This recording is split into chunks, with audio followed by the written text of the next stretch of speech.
Chapter 8. Night Visitors. Herod Sale was playing snooker when Alex was shown back into the room with the jellyfish.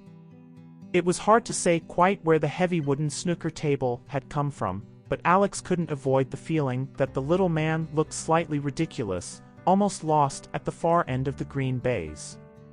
Mr. Grin was with him, carrying a footstool, which Sale stood on for each shot. "Ah, good evening, Felix." Or, "Of course, I mean Alex?" Sale exclaimed. "Do you play snooker?" "Occasionally." "How would you like to play against me?" He gestured at the table. "There are only 2 red balls left, then the colors. I'm sure you know the rules. The black ball is worth 7 points, the pink 6, and so on. But I'm willing to bet that you don't manage to score at all." "How much?" "Ha ha!" Sale laughed. "Suppose I were to bet you 10 pounds a ball?" "As much as that?" Alex looked surprised. "To a man like myself, 10 pounds is nothing." "Nothing? Why, I could quite happily bet you 100 pounds a point." "Then why don't you?" The words were softly spoken, but they were still a direct challenge. 100 pounds? Sale gazed thoughtfully at Alex. "But how will you pay me back if you lose?" Alex said nothing and Sale laughed. "You can work for me after you leave school," he said. 100 pounds a point if you get them in. 100 hours working for me if you don't. What do you say?" Alex nodded, feeling suddenly sick. Adding up the balls, he could see that there were 24 points left on the table. 2,400 hours working for Herod Sale. That would take years. "Very well." Sale was still smiling. "I like a gamble. My father was a gambling man. I thought he was an oral hygienist." "Who told you that?" Silently, Alex cursed himself. Why wasn't he more careful when he was with this man? "I read it in a paper," he said. "My dad got me some stuff to read about you when I won the competition." "Very well, let's get on with it." Sale decided to take the first shot without asking Alex. He hit the cue ball, sending one of the reds straight into the middle pocket. "That's 100 hours you owe me. I think I'll get you started cleaning the toilets." The jellyfish floated past as if watching the game from its tank. Mr. Grin picked up the footstool and moved it around the table. Sale laughed briefly and followed the butler around, already sizing up the next shot, a fairly tricky black into the corner. 7 points if he got it in. 700 hours more work. "So what does your father do?" Sale asked. Alex quickly remembered what he had read about Felix Lester's family. "He's an architect," he said. "Oh yes? What's he designed?" The question was casual, but Alex wondered if he was being tested. "He was working on an office in Soho," Alex said. "Before that he did an art gallery in Aberdeen." "Yes." Sale climbed onto the footstool and aimed. The black ball missed the corner pocket by a fraction of an inch, spinning back into the center. Sale frowned. "That was your bloody fault," he snapped at Mr. Grin. "Warg? Your shadow was on the table." "Never mind. Never mind." He turned to Alex. "You've been unlucky. None of the balls will go in. You won't make any money this time." Alex pulled a cue out of the rack and glanced at the table. Sale was right. The last red ball was too close to the cushion. But in snooker there are other ways to win points, as Alex knew only too well. There was a snooker table in the basement of the Chelsea house and he'd often spent evenings playing against his uncle. This was something he hadn't mentioned to Sale. He aimed carefully at the red, then hit. Perfect. Nowhere near. Sale was back at the table before the balls had even stopped rolling. But he had spoken too soon. He stared as the white ball hit the cushion and rolled behind the pink. He was trapped, snookered. It was impossible to hit the cue ball now without touching the pink. For about 20 seconds he measured up the angles, breathing through his nose. "You've had a bit of blitty luck," he said. "You seem to have accidentally snookered me. Now, let me see." He concentrated, then hit the white, trying to curve it around. But once again he was out by less than half an inch. There was an audible click as it touched the pink. "Foul shot," Alex said. "You touched the pink. According to the rules, that's 6 points to me." "What?" "The foul is worth 6 points. I was down 1 point, so now I'm up 5 points. That's £500 you owe me." "Yes.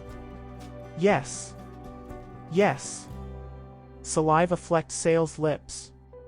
He was staring at the table as if he couldn't believe what had happened. His shot had exposed the red ball. It was an easy shot into the top corner and Alex took it without hesitating. "And another 100 makes 600, he said. He moved down the table, brushing past Mr. Grin. Quickly, Alex judged the angles. Yes. He got a perfect kiss on the black, sending it into the corner with the white spinning back for a good angle on the yellow. £1,300 plus another 200 when he dropped the yellow immediately afterward. Sale could only watch in disbelief as Alex pocketed the green, the brown, the blue, and the pink in that order, and then, down the full length of the table, the black. "I make that £4,000 exactly," Alex said. He put down the cue. "Thank you very much." Sale's face had gone the color of the last ball. "4,000. I wouldn't have gambled if I'd known you were this bloody good," he said. He went over to the wall and pressed a button. Part of the floor slid back and the entire billiard table disappeared into it, carried down by a hydraulic lift. When the floor slid back, there was no sign that it had ever been there. It was a neat trick. The toy of a man with money to burn. But Sale was no longer in a mood for games. He threw his billiard cue over to Mr. Grin, hurling it almost like a javelin. The butler's hand flicked out and caught it. "Let's eat," Sale said. The two of them sat at opposite ends of a long glass table in the room next door while Mr. Grin served smoked salmon, then some sort of stew. Alex drank water. Sale, who had cheered up once again, had a glass of expensive red wine. "You spent some time with the Stormbreaker today?" he asked. "Yes.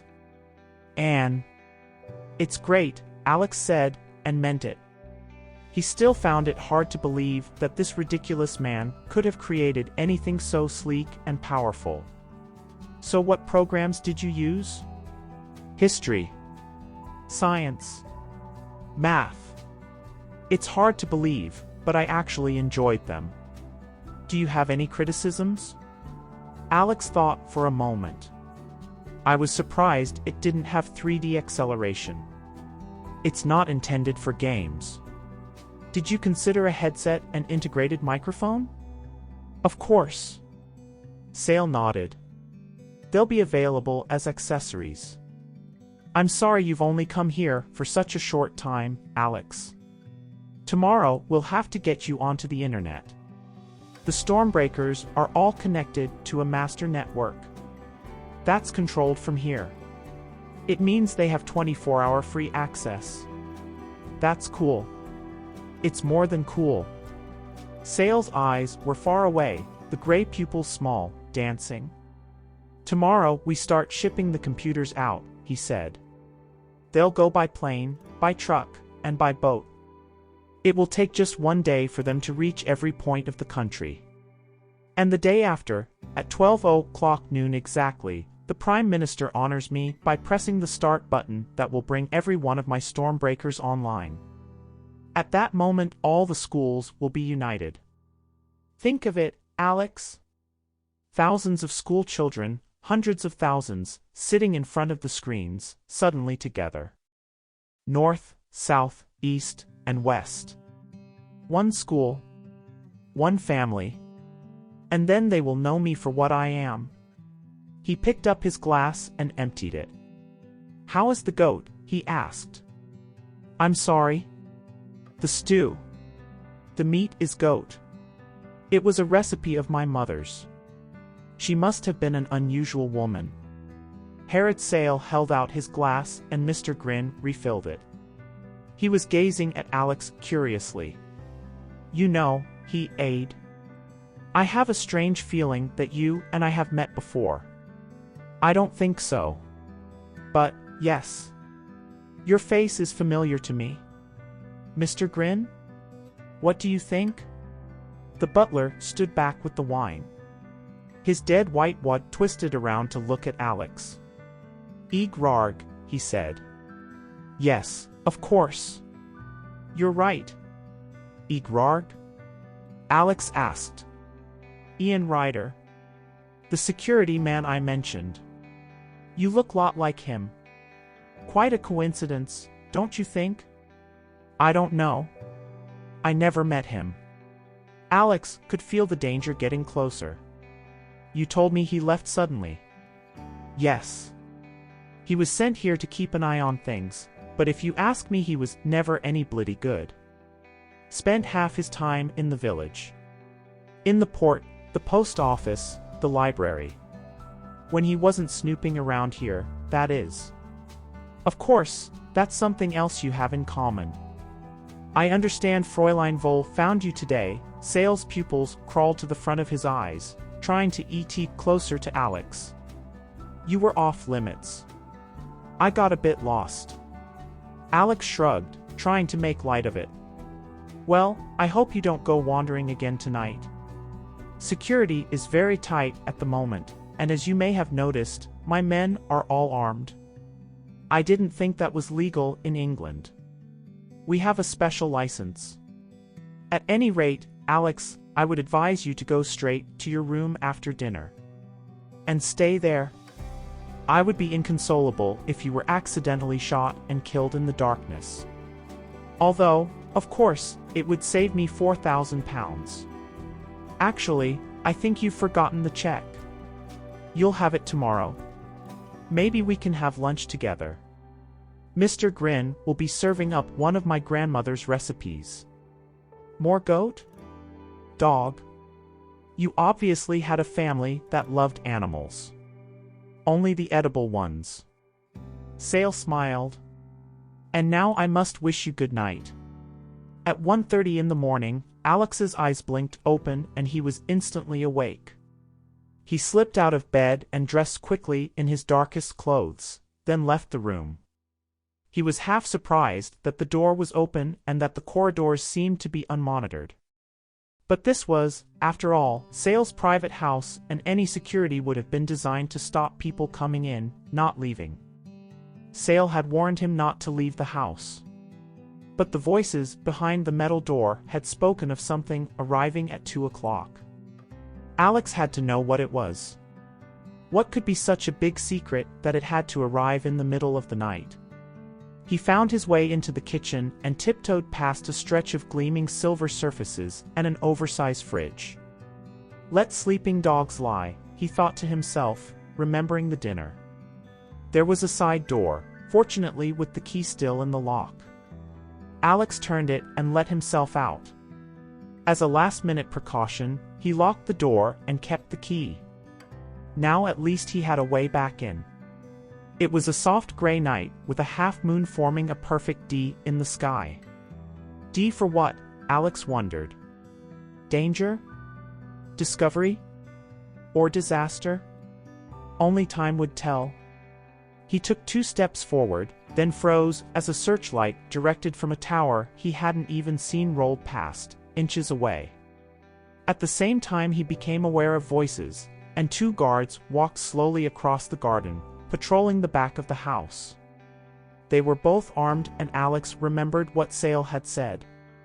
An accidental shooting would save him £4,000.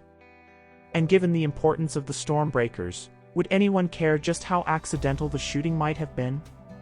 He waited until the men had gone, then took the opposite direction, running along the side of the house, crouching low under the windows.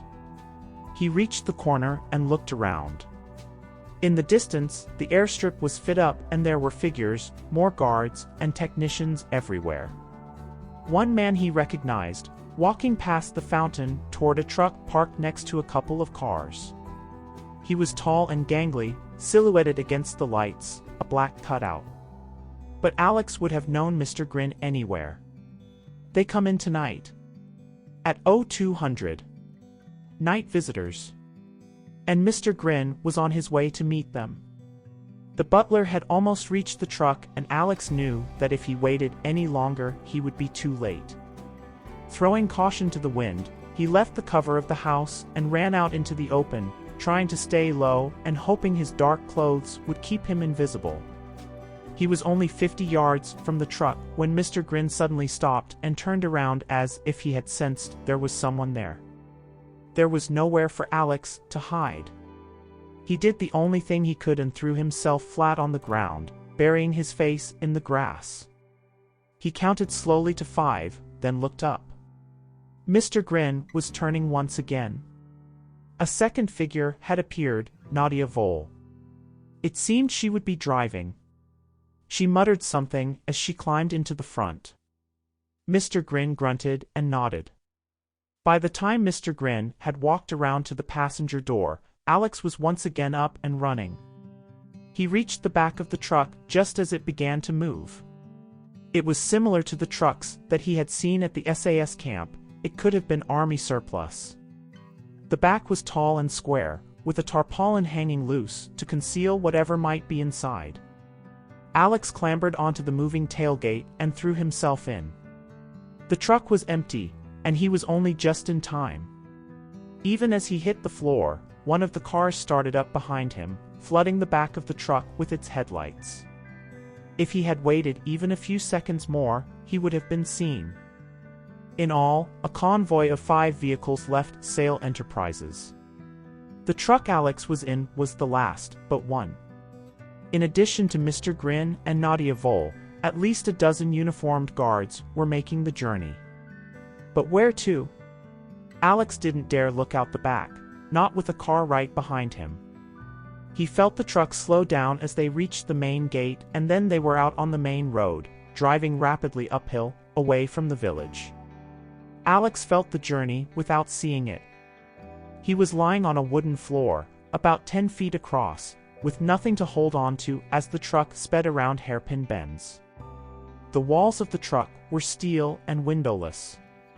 He only knew they had left the main road when he suddenly found himself being bounced up and down, and he was grateful that the truck was now moving more slowly.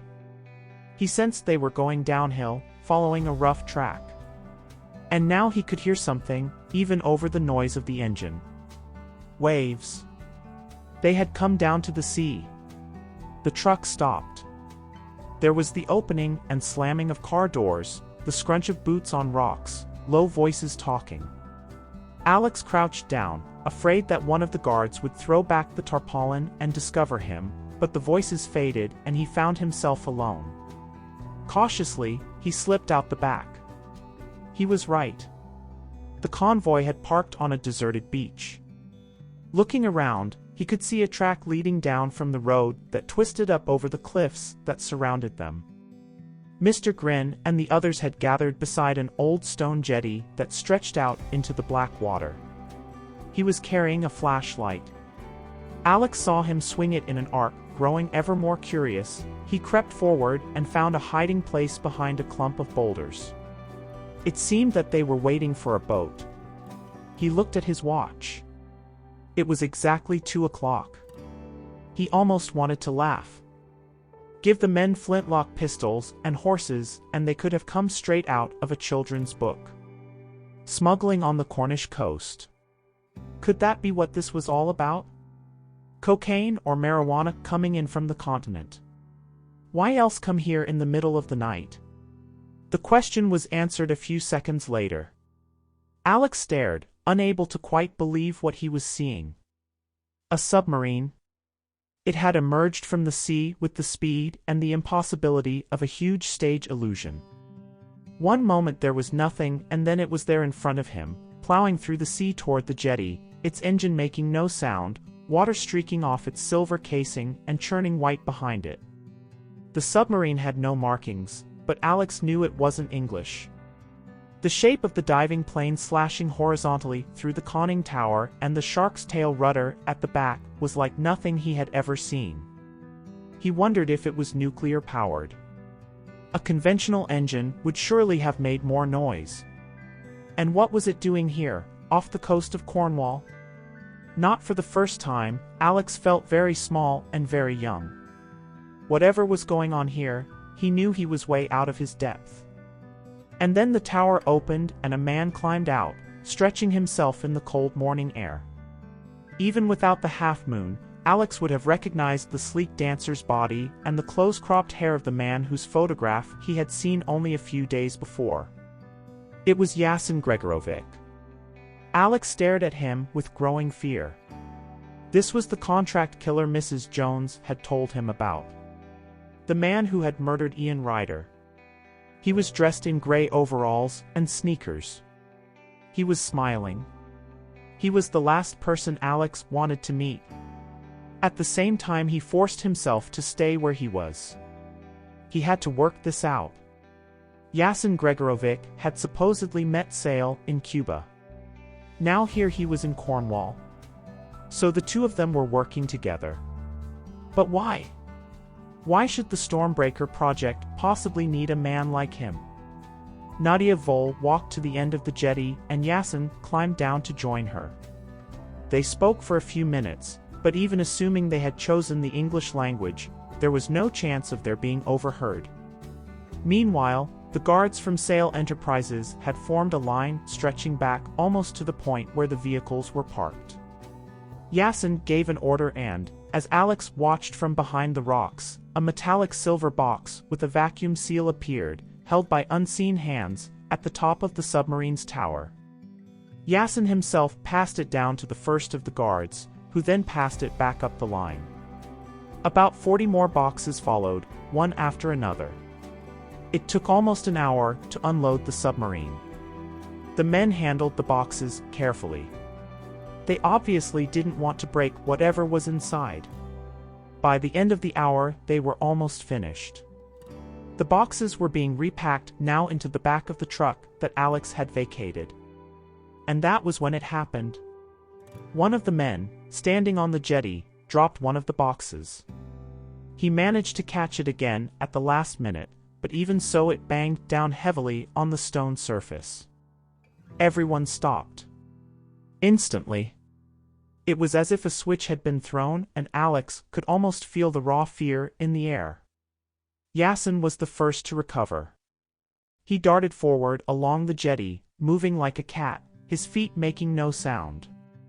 He reached the box and ran his hands over it, checking the seal, then nodded slowly. The metal wasn't even dented. With everyone so still, Alex heard the exchange that followed. "I'm sorry," the guard said. "I won't do that again." "No. You won't," Yasin agreed, and shot him. The bullet spat out of his hand, red in the darkness.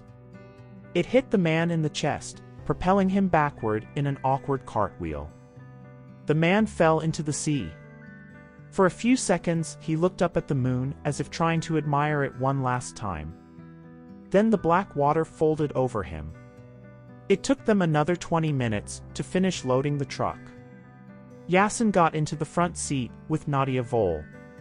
This time Mr. Grin went in one of the cars. Alex had to time his return carefully. As the truck picked up speed, rumbling back up toward the road, he left the cover of the rocks, ran forward and pulled himself in. There was hardly any room with all the boxes, but he managed to find a hole and squeezed himself into it. He ran a hand over one of the boxes. It was about the size of a toaster oven, unmarked, and cold to the touch. Close up, it looked like the sort of thing you might take on a high-tech picnic. He tried to find a way to open it, but it was locked in a way he didn't understand. He looked back out of the truck. The beach and the jetty were already far below them. The submarine was pulling out to sea. One moment it was there, sleek and silver, gliding through the water. The next it had sunk below the surface, disappearing as quickly as a bad dream.